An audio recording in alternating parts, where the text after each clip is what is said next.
Miriam is the definition of white girl wasted. We all love revisiting the nostalgic comfort of our favorite childhood shows, but every so often a rewatch reveals just how much we missed the first time around. Hey Arnold is one of those rare animated series that hits differently as an adult. Beneath its warm visuals and quirky humor lies a surprisingly raw exploration of real-world issues: addiction, poverty, homelessness, grief, and emotional neglect. While some themes were obvious even to young viewers, one storyline remained quietly tucked in the background, noticed only in hindsight: Helga Pataki's mother Miriam and her battle with alcoholism.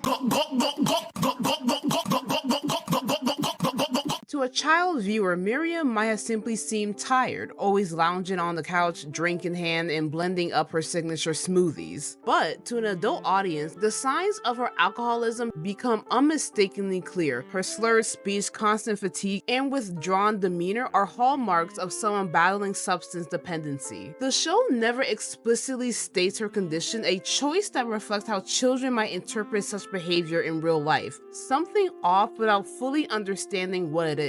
In this way, Miriam's portrayal is masterful, a realistic, understated depiction of alcoholism as seen through a child's eyes. We also find out that Miriam received a DUI in Helga and the Nanny. Remember, you're starting your community service job down at the animal shelter today. Oh, B, I'm not good in the morning. Although it isn't stated explicitly, she must perform community service at the animal shelter after having her license revoked. Before she became a lethargic and emotionally distant housewife, Miriam Pataki was a woman of incredible talent and energy. The show hints that she was once a world-class swimmer, a bull riding champion, and even a capable karaoke singer. These flashes of her past suggest she had ambition, skill, and an adventurous spirit, qualities that are all but extinguished in the present-day version of her character. Miriam's life took a major turn when she dropped out of college to marry Bob Pataki. A decision that in hindsight appears to have cost her dearly. This one choice set her on a path of emotional stagnation, regret, and self-destruction. Her past accomplishments are never spoken of with pride, only in passing remarks that feel like distant echoes of a life that could have been. I never found you funny. I never found you entertaining. I never found you smart.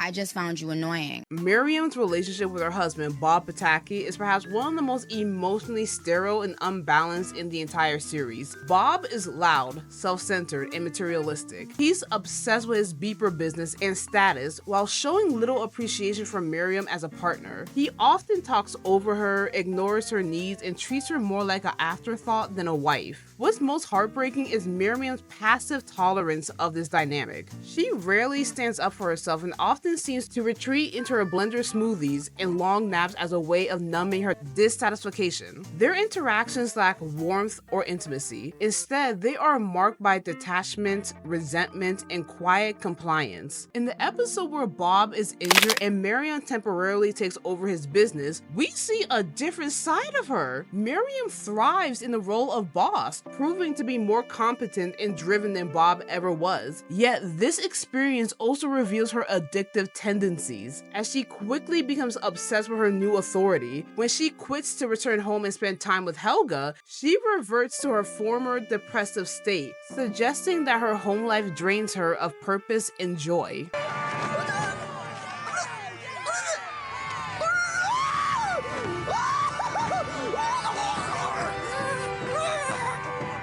Miriam's relationship with her eldest daughter, Olga, is one defined by idolization and emotional distance. Olga is everything Miriam wanted to be: successful, talented, beloved, and as a result, Miriam treats her with reverence and pride. However, this favoritism is not rooted in a healthy bond. It often feels as though Miriam uses Olga's achievements as a way to validate herself or live vicariously through her. But even this seemingly perfect mother-daughter relationship is marked by subtle cracks. In the episode where Olga becomes engaged, Miriam confesses that she regrets marrying young, a rare and revealing moment of emotional honesty. I saved the best news for last. I've met a wonderful boy and I'm dropping out of school to marry him and move to the big city.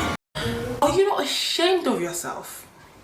Are you not embarrassed? This is really embarrassing. Oh, you're throwing your life away. Olga, don't make the same mistake I made. Hey. Olga, don't make the same mistake I made. Hey. Olga, don't make the same mistake I made. Bitch! That confession alone hints at resentment and buried disappointment, not just towards her own life, but toward the societal and familial pressures that led her there. She's really trying to warn her baby girl, like, please, do not make the same mistakes your mama did. Please, live your life. Do not marry this man. Wait a minute.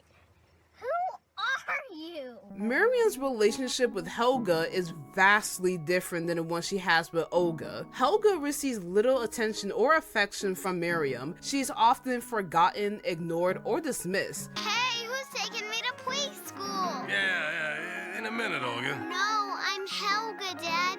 Helga. Alright, I guess this is the night bitches die. Miriam routinely forgets Helga's school events, leaves her to fend for herself, and seems unaware of her emotional struggles. This moment encapsulates their entire relationship. A mother who means well, but is too clouded by her own pain and dysfunction to follow through. Helga's tough, combative personality is partly shaped by her longing for parental validation. She craves attention and love, but has learned not to expect it. The show's depiction of this dynamic is emotionally accurate and nuance, highlighting how children often sense something is wrong, even if they don't have the words to name it. Miriam Pataki is a rare kind of character in children's animation. She's not evil or abusive, but she's not present either. She exists in a state of emotional limbo, quietly devastated by the life she lives, yet unable to change it. Her depression and probable alcoholism are treated not as punchlines, but as the slow erosion of a once vibrant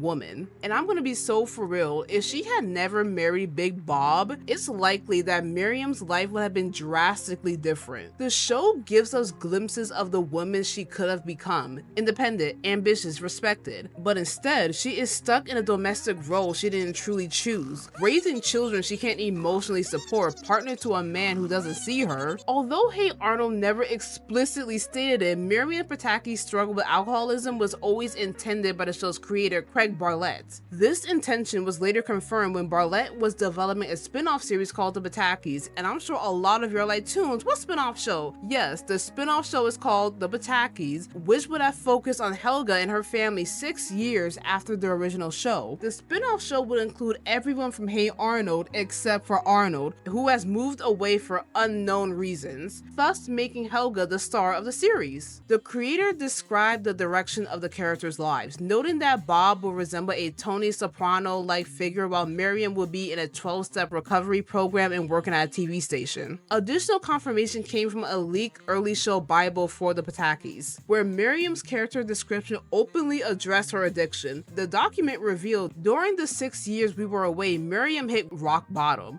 clearly stating that she had faced the consequences of her alcoholism. While it added that Miriam was now on the path to recovery, it emphasized that it wouldn't be easy. One of her sponsors from the program got her on an internship at the local TV station. Still, her issues persisted. She was portrayed as someone who continues to struggle with self-sabotage and incompetence in her job. The show hinted that Helga's success might one day motivate Miriam to rediscover her potential, if she could survive the chaos of her workplace and get out of her own way. Miriam Pataki is more than a side character. She represents the unspoken struggles that many children deal with every day. Not every home is loving and functional. Not every parent is present. Hey Arnold dared to tell stories not with melodrama, but with quiet honesty. By including Miriam's addiction, the show validated the experiences of kids growing up in homes affected by alcoholism. It did so in a way that allowed children to recognize something was off, while also giving them space to understand it more fully as they grew older. In many ways, Miriam is one of the most important characters in the Hey Arnold universe. Not because she was loud or funny, but because she was real, and like many real people, her pain wasn't always obvious. You had to grow up to see it. And as always, don't forget to like, comment, and subscribe to that notification bell so you never miss an update. And I just want to say thank you guys so much for all the love and support. I see the Rochelle video that I posted is doing very well well. Thank you all for the comments and telling me your stories. I'm just glad and happy that you feel comfortable enough telling me all this. And we are getting closer and closer to Mother's Day. And don't worry, just because Mother's Day might be over eventually, I am doing the whole entire month talking about the worst and best moms. And I'll see you guys next time.